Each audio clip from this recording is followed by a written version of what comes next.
Boa noite a todos. Esse tema teve como base o livro principal, o Manual do Espírita, do autor Ney Guerra. Todos os dias, quando nós assistimos aos jornais, ou quando lemos as revistas, que apresentam, na sua maioria das vezes, notícias que acabam nos chocando muito, pelo forte teor de violência em que se apresentam.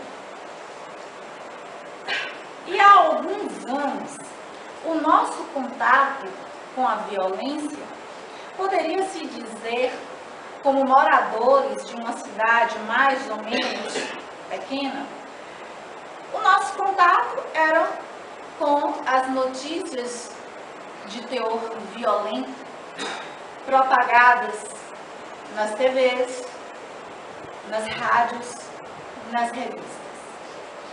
Mas hoje em dia, o nosso contato com a violência está sendo cada vez mais estreito, pois a violência está hoje nos 4 cantos do mundo, tanto nas cidades menores como nas cidades maiores.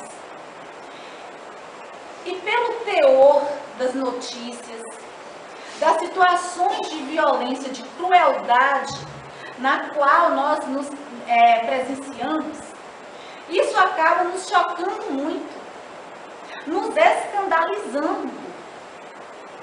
E que bom, nós nos sentimos escandalizados pela violência que está campeando o mundo.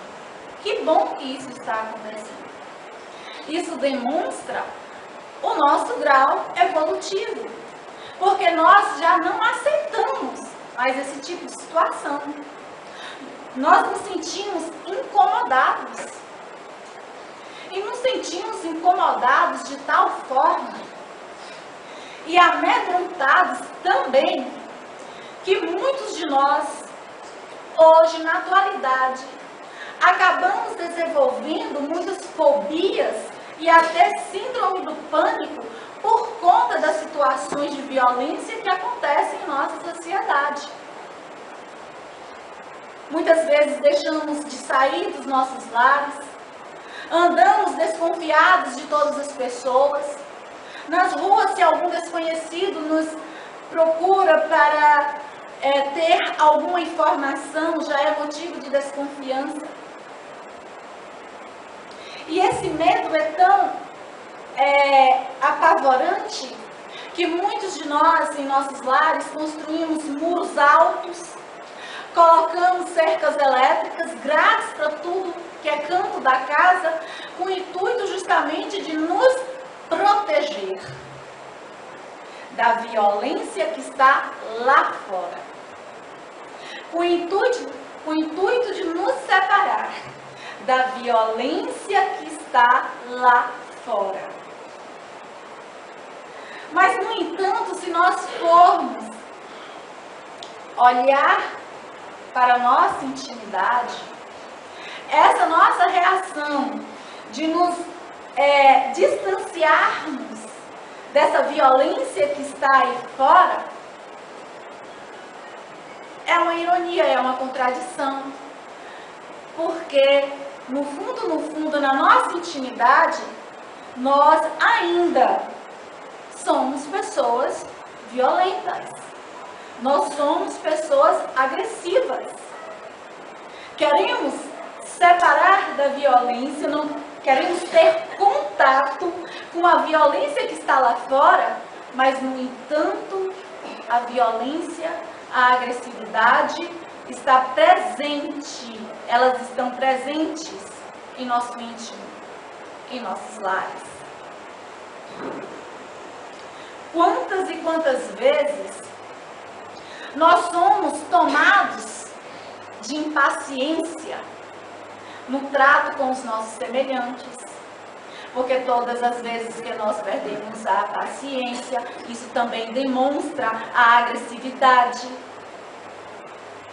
Quantas e quantas vezes em nossos lares nós perdemos a paciência com os nossos familiares, com os filhos, com os pais, respondemos com palavras agressivas, não temos a delicadeza no trato com os nossos semelhantes. E isso tudo demonstra um grau de agressividade.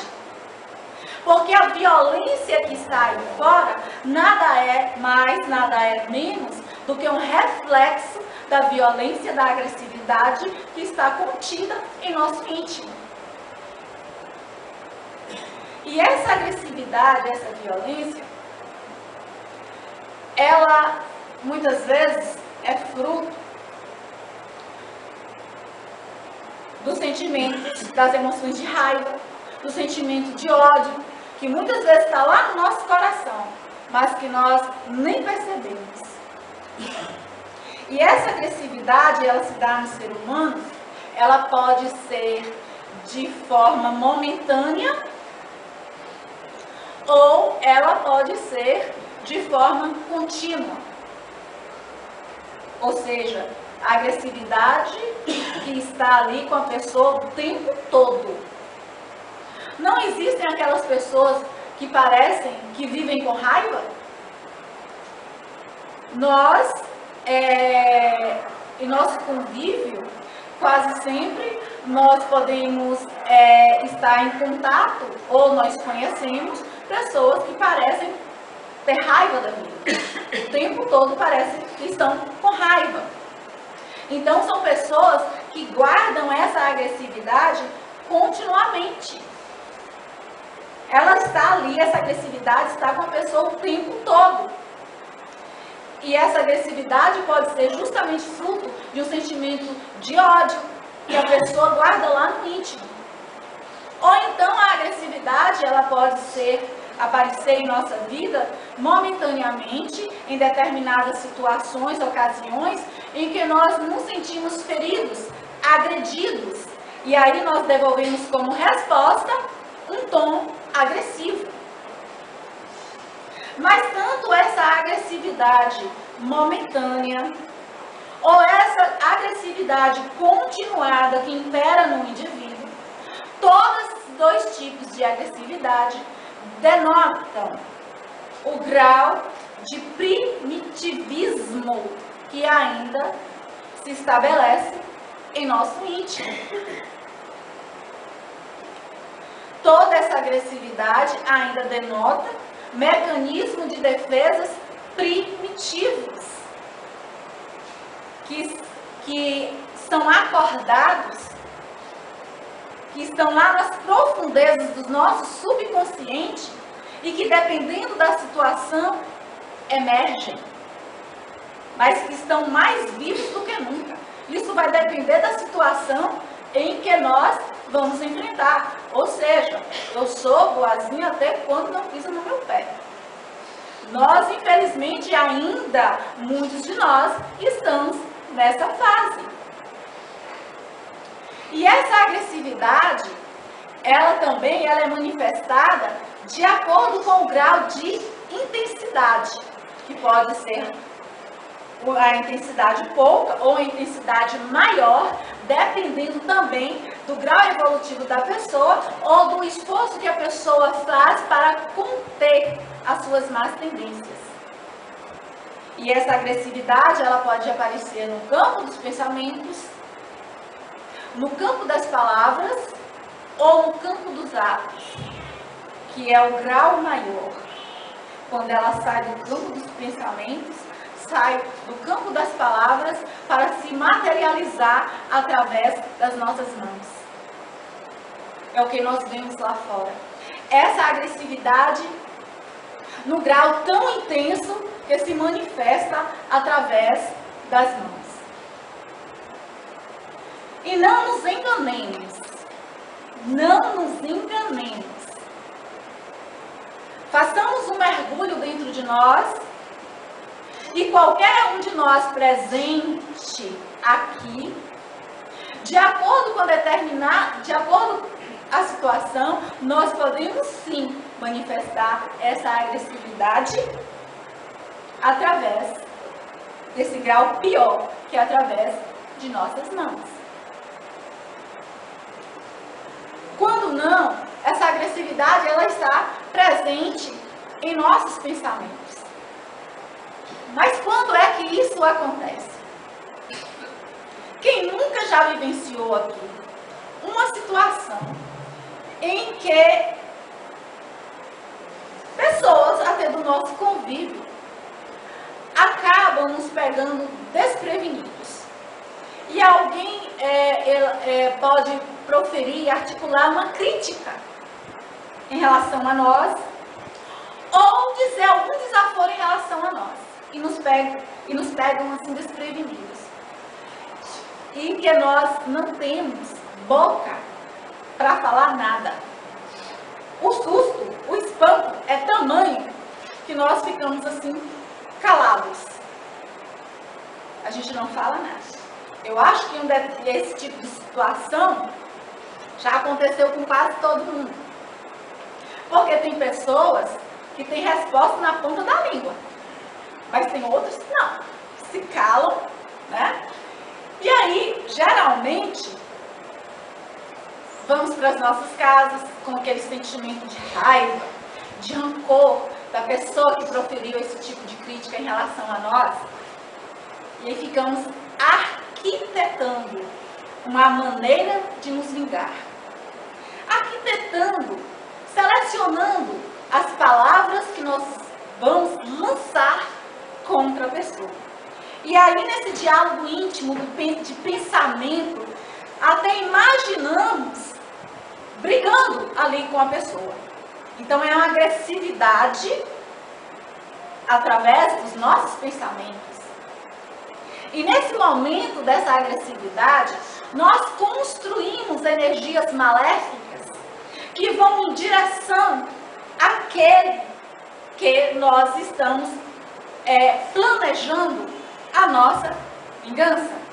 Vai em direção a essa energia maléfica.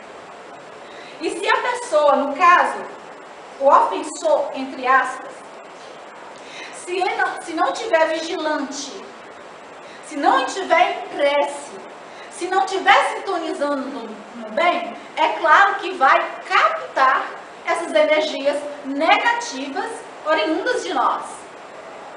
E aí a pessoa vai sentir mal. Quantas vezes a gente sente aquele mal-estar e a gente não sabe de onde vem? E os antigos falam assim, quando nós nos falamos assim, eu não estou sentindo bem. Estou com mal-estar e eu não sei o que é. Mas eu não estou me sentindo bem. Aí os antigos, eles falam assim, costumam falar assim, isso é mal olhado, né? É olho gordo. E realmente, essas energias acabam mesmo entrando, né? Acabam mesmo nos atingindo por não estarmos numa vibração tão boa assim. Mas aquele que emite as energias, será que fica livre desses efeitos? Não. O efeito é muito pior. 1000 vezes pior. Porque é a pessoa mesmo que está construindo essas energias maléficas negativas. E se o outro, às vezes, se contamina, quem é o construtor dessas energias acaba se contaminando muito mais. Em uma oportunidade aqui, numa palestra proferida, O Poder da Palavra, nós passamos um vídeo falando em relação ao poder do pensamento. O quanto o pensamento ele tem essa energia bombástica, o mau pensamento. E aí nós passamos esse vídeo em que relata uma experiência feita por um japonês com o nome Masaru Emoto, em que ele fez uma experiência com a água. E nessa água ele emitiu pensamentos positivos e colocou no congelador. E a água, com a emissão dos pensamentos positivos, ela foram construídos cristais ali. A água se formou cristais lindos, perfeitos. E fez uma experiência com outro copo de água em que foi emitido ali pensamentos negativos e colocou no congelador. E se formou nessa água, com a emissão de pensamentos negativos, cristais disformes. A mesma coisa acontece conosco. Se nós somos os construtores desses pensamentos negativos, e se o nosso corpo ele é formado por mais de 70% de água, é claro que isso vai, de alguma forma, prejudicar a nossa saúde. Então, as maiores vítimas dos nossos pensamentos não é o outro, mas somos nós mesmos. Então, todas as vezes que nós percebermos que estamos com pensamentos negativos em relação ao outro, ao que o outro nos disse, substituamos por pensamentos de tolerância em relação às palavras do outro. Porque quando nós pensamos na tolerância, nós vamos aos poucos eliminando esses projéteis, essas armas venenosas que estamos lançando em relação ao outro para dar lugar ao sentimento de perdão. E a violência, essa agressividade também se manifesta em relação a nós por meio das palavras. Quando nós iniciamos a nossa fala, nós colocamos a palavra em relação, nas nossas relações, em relação ao trato com os outros. O quanto a palavra tem um poder. O quanto nós destruímos a felicidade do outro com a palavra agressiva. A palavra tem tanto poder, basta perceber numa discussão. O quanto as pessoas ali envolvidas no contexto de uma discussão, elas se transformam. Elas começam a tremer. E numa discussão, quando nós não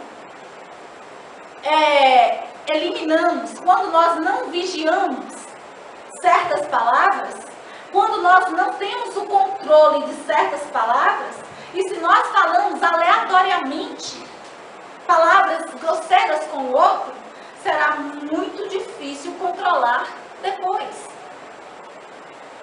Até no nosso dia a dia, no nosso cotidiano, às vezes nós não percebemos o quanto nós articulamos palavras indelicadas com o outro. E achamos que ter um grau de intimidade com o outro nos dá o direito de falar tudo o que nos vem à mente, de ferir as pessoas. E nós não colocamos, nós não percebemos, nós não temos o cuidado ali com os vínculos afetivos, com os vínculos de afabilidade, de amor.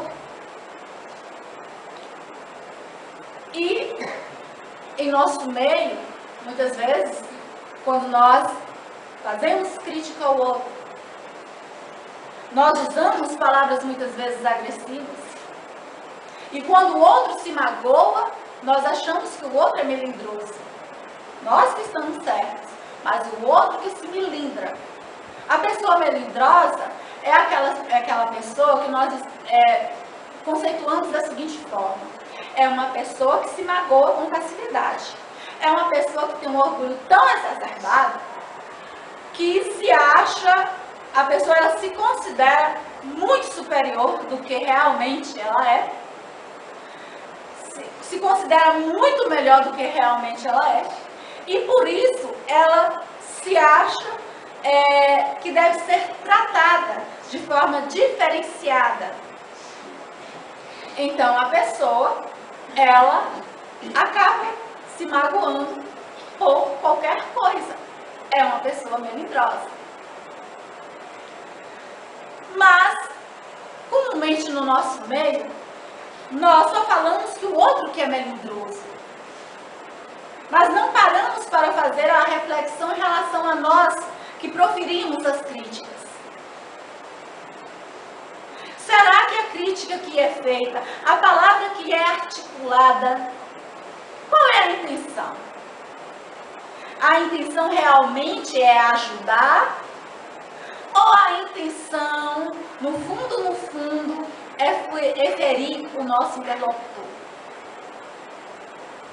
Se aquele que se melindra, ele precisa se melhorar, se fortalecer, para não ser tão sensível às críticas, mas também nós, por um outro lado, deveremos refletir que deve fazer parte da nossa convivência, das nossas relações, do trato com o outro, a lei da caridade, a afabilidade, a delicadeza com as palavras, a seleção das palavras para com o outro. Afinal, Jesus, ele vem nos falar que os mansos e os pacíficos, herdarão o reino dos céus.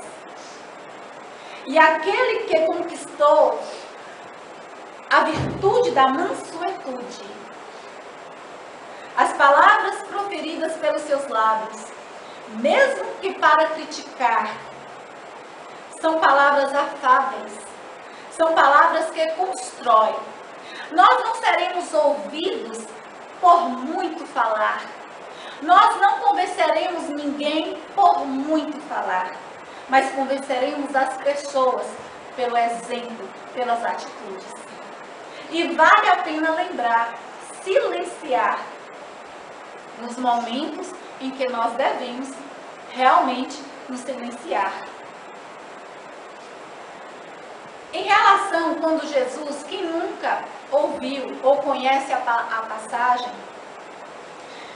de Mateus capítulo 5, onde Jesus ele fala da seguinte forma: aquele que matará será entregue como réu no juízo, e aquele que se irá contra o irmão será réu no juízo também. E aquele que disser ao seu irmão raca será réu no conselho.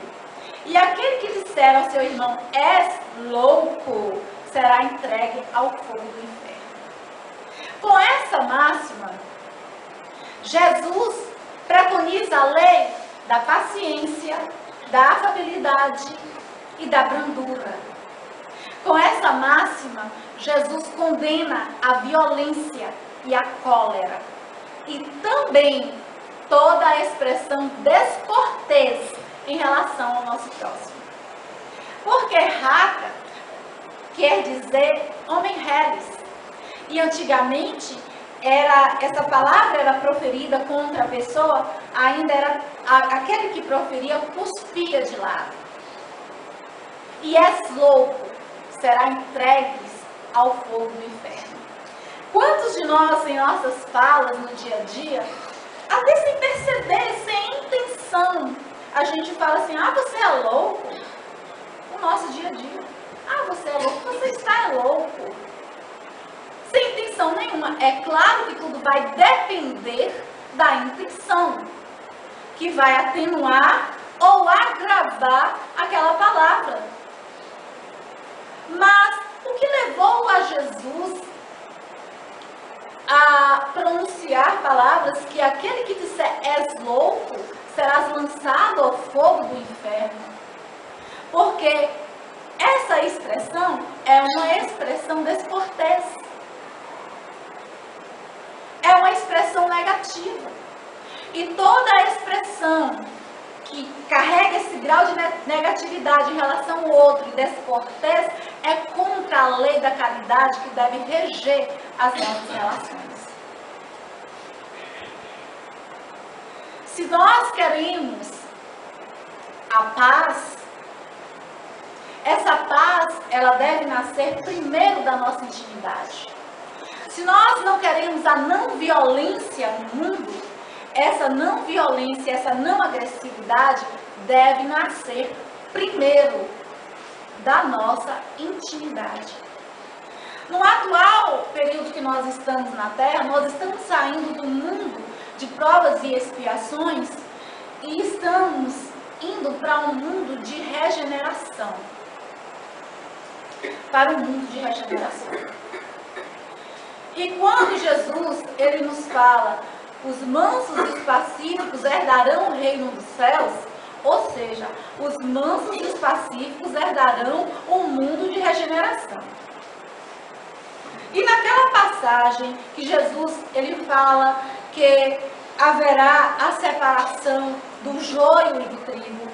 O joio se refere aos espíritos ainda inferiores e o trigo, os espíritos mais evoluídos. Essa separação, essa peneira simbólica já está acontecendo no mundo espiritual. Já está acontecendo. Nesse período em que a Terra está nesse período de transição. E se formos desencarnarmos hoje, façamos uma reflexão olhando para a nossa intimidade. Se formos desencarnarmos hoje e se imediatamente fôssemos preparar a nossa reencarnação imediatamente após o nosso desencarne, de acordo com a nossa intimidade, será que nós seríamos merecedores de voltar a reencarnar aqui na Terra, nesse mundo de regeneração? Será que nós temos essa mansuetude tão desenvolvida a ponto de merecer reencarnar na Terra, agora que está em transição, para a passagem do mundo de regeneração? Porque aqueles que ainda guardam, alimentam agressividade e violência no íntimo, não reencarnarão mais neste mundo. Serão exilados em mundos inferiores. Foi perguntado no livro Transição Planetária a Manuel Filomeno de Miranda: qual é o perfil dos espíritos que não reencarnarão mais aqui na Terra? E ele responde, em mais ou menos nessas palavras: são os espíritos que se comprazem no mal, que se comprazem nos crimes de colarinho branco, que são indiferentes à dor do próximo, aqueles que se comprazem no caminho das drogas e as pessoas ainda que guardam egoísmo no coração. Essas pessoas não disporão de meios para permanecerem no planeta Terra e serão exilados a mundos inferiores, em que lá terão que trabalhar e aparar suas arestas morais até se sentirem prontos para voltarem ao seio do planeta Terra, já modificados, que no momento não estão respeitando. Então, se nós quisermos fazer parte desse mundo de regeneração, olhemos para o nosso íntimo e trabalhemos aos poucos a virtude da mansuetude. Se nós queremos a paz em nosso mundo, deve primeiro começar pelos telhados de nossas casas, educando as nossas crianças, primeiramente educando-nos a nossa intimidade, para melhor educar o outro, observando as más tendências que elas trazem. E no momento de construir essa paz, consequentemente, ela refletirá lá fora. Segundo Mahatma Gandhi, se no lar existe uma pessoa que tenha paz no coração, o lar, por completo, também terá paz. Se numa rua existe um lar que tenha paz, a rua, consequentemente, terá paz. Se no bairro existe uma rua que tenha paz, consequentemente a cidade terá paz. E assim por diante. Então a paz deve nascer primeiro em nossa intimidade. Não adianta erguer muros para nos proteger da violência, se a violência continua ainda reinando em nossos lares. É preciso, urgentemente, se nós realmente desejamos a paz no mundo, que construamos primeiro em nossos lares. Muito obrigada a todos pela atenção e uma boa noite.